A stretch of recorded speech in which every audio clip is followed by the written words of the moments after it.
Au pas tous, bien-aimés frères et sœurs.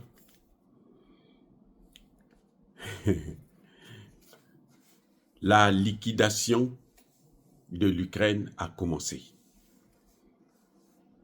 Vous savez ce qu'on appelle la liquidation, non? C'est-à-dire que quand vous avez, par exemple, une boutique, vous avez une boutique, ça ne marche pas, les clients ne viennent pas, vous travaillez à perte, vous dites, bon, je vais arrêter tout. Maintenant, il faut bazarder le peu de marchandises que vous avez.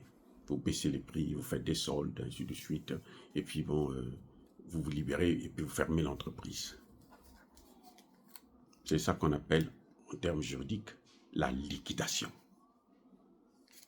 La liquidation de l'Ukraine a commencé. 1. L'Ukraine ne rentrera pas dans l'OTAN. Je reprends. L'Ukraine ne sera jamais membre de l'OTAN. Ce n'est pas moi qui le dis. C'est Trump qui le dit. Pendant que Trump est en train de parler au téléphone avec Vladimir Poutine, son secrétaire d'État à la Défense est en Europe pour le leur dire. L'Ukraine ne rentrera pas dans l'OTAN. 2. La reconstruction de l'Ukraine.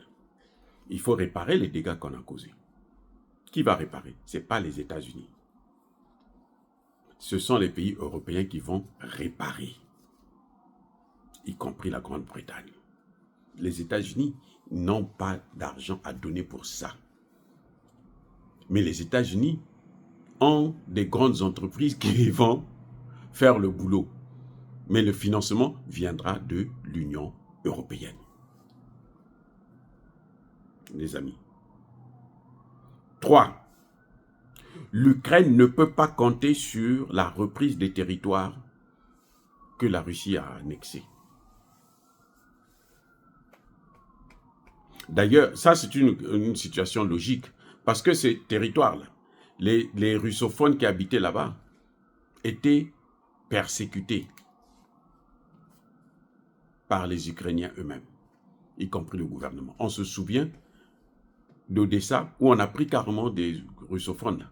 On les a brûlés dans un building. Un génocide. Donc,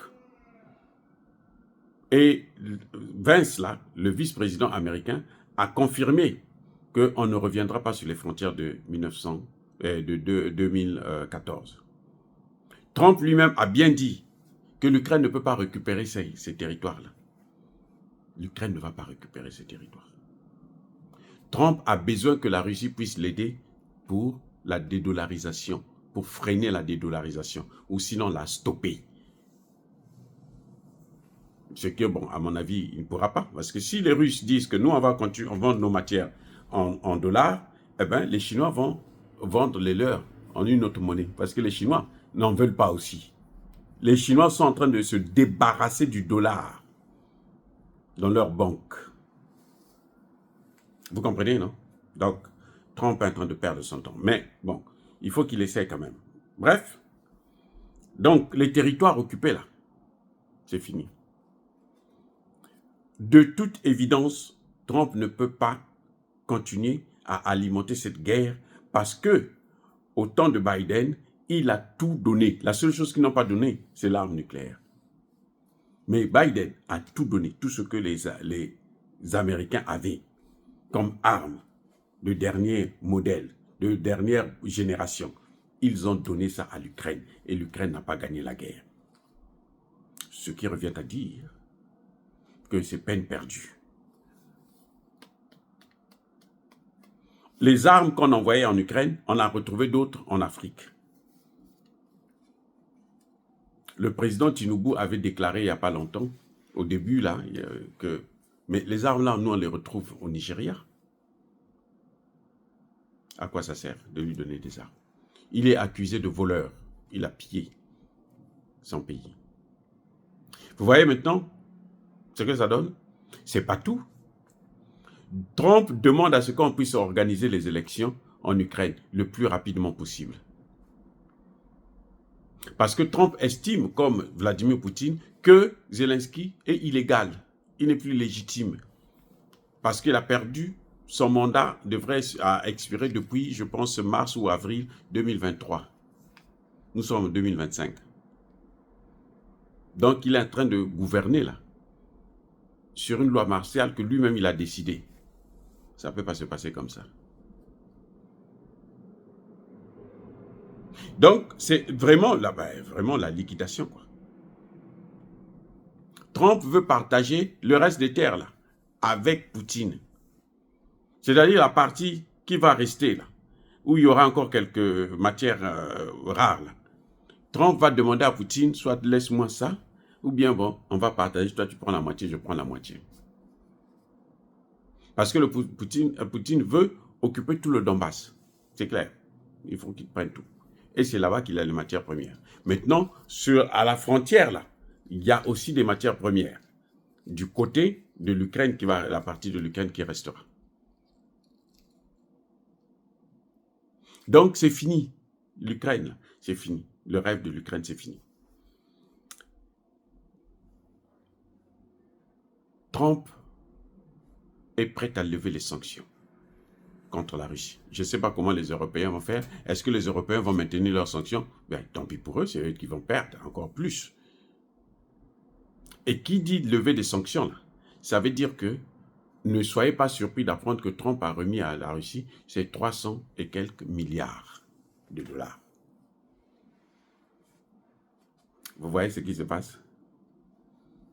Et l'Ukraine. L'Ukraine n'a rien aux États-Unis. C'est pour ça que les États-Unis demandent une garantie.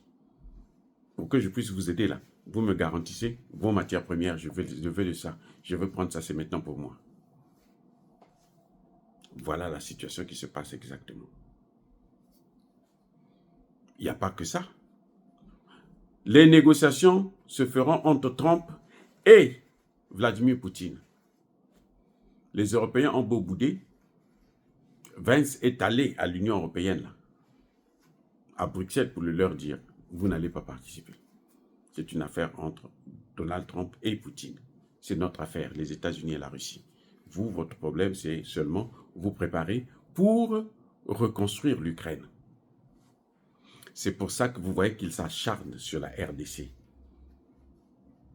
Si la RDC, si Tshisekedi continue à jouer comme ça, tel qu'il est en train de faire, là, il ne prend pas la bonne décision. Aujourd'hui, là, on ne peut pas s'asseoir sur deux chaises. Vous avez déjà vu quelqu'un qui s'assoit sur deux chaises? Ce n'est pas possible.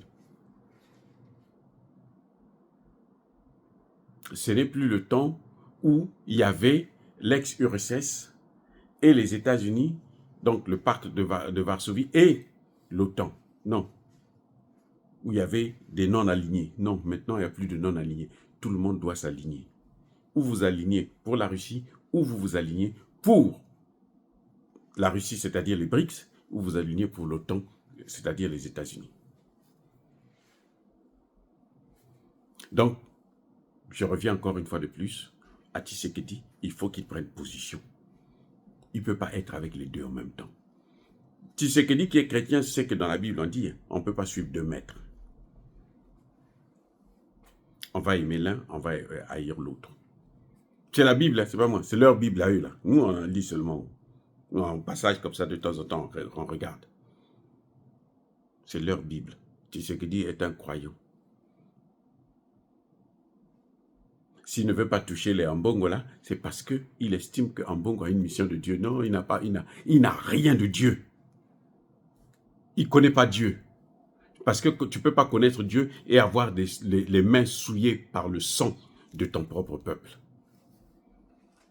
Et si c'est ce que dit, croit qu'il va être blanc comme neige, c'est qu'il n'a rien compris de la politique. Il ne fallait pas qu'il soit président. Parce qu'un président, là, tu es obligé d'avoir les mains souillées. On est en train d'attaquer, on est en train de massacrer les Congolais. Tu es obligé de les massacrer aussi. Qu'on le veuille ou non. Voyez les amis ce qui se passe. Donc la liquidation de l'Ukraine, ben, c'est fini, ça a été décidé. L'Ukraine est liquidée. À cause de l'idiotie de Zelensky. Parce qu'il n'a rien compris. Les amis, soyez bénis, abondamment bénis par le Dieu de Kémite et par nos ancêtres angélisés. Mais que tous ceux qui persécutent le continent africain le pillent et le déstabilisent, qu'ils soient noirs, blancs, chinois, arabes, juifs, indiens, qui qu'ils soient punis, maudits, foudroyés, neutralisés, écrasés, effacés par le Dieu de Kémite et par nos ancêtres angélisés. Vive l'Afrique éternelle, j'ai dit et j'assume.